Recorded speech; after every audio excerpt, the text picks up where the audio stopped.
আপনারা সকলকে ধন্যবাদ এবং অগ্রিম ঈদের শুভেচ্ছা। ঈদ মোবারক। ঈদের জামাত সমগ্র বাংলাদেশব্যাপী 30 দিন রমজান রোজা পালনের পর ঈদের আনন্দ উপভোগ করতে যাবে বাংলাদেশের মুসলিম জনতা। চট্টগ্রাম সিটি কর্পোরেশনেও অন্যান্যবারের মতো এইবারও সিটি কর্পোরেশন এলাকায় আমাদের সম্মানিত নাগরিক এবং নামাজ আদায়কারীদের জন্য বন্দোবস্ত গ্রহণ করেছে এবং ব্যাপক প্রস্তুতি গ্রহণ করেছে।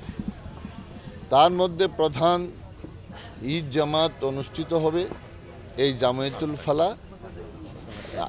জামায়াতুল ফালাহ ময়দানে ঈদের দিন সকাল 8টায় এবং দ্বিতীয় জামাতও অনুষ্ঠিত হবে এই মাঠে 8:30টায়। কারণ প্রচুর মুসল্লির সমাগম হয় বিদায় দুইটা জামাত করতে হয়।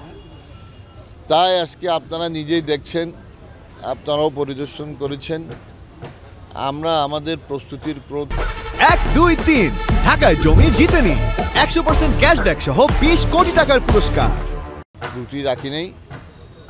বৃষ্টি হলেও যাতে এখানে ভিতরে পানি ঢুকতে না পারে অন্যান্য বারের মতো আমরা সেই ব্যবস্থা নিয়েছি। আর যদি গরম পড়ছে আপনারা এটা উপলব্ধি করছেন, প্রচণ্ড গরমও যাতে মুসল্লিরা যাতে নামাজ পড়তে কোনো অস্বস্তি বোধ না করে সেই জন্য আমরা ফ্যানের ব্যবস্থা করেছি।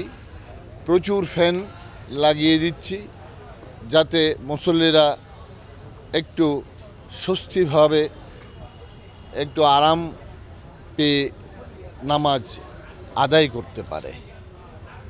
ইনশাআল্লাহ চট্টগ্রাম সিটি কর্পোরেশন আপনারা পেপারে দেখেছেন আমাদের বিভিন্ন জায়গায় ঈদ জামাতের সময়সূচি এবং স্থানগুলো আমরা 41টা ওয়ার্ডে কোনখানে হবে না হবে সেখানে আমরা প্রকাশ করেছি।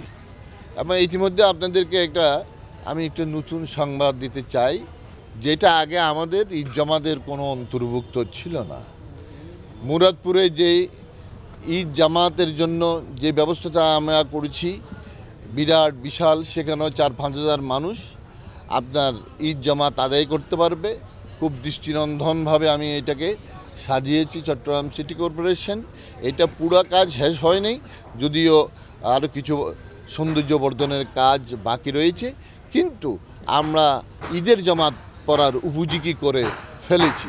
এই ঈদের জামাতও এইবারও সেখানে অনুষ্ঠিত হবে। গতকাল আমি সেখানে পরিদর্শন করে এসেছি। ইনশাআল্লাহ এইবার সেখানেও ঈদের জামাত অনুষ্ঠিত হবে।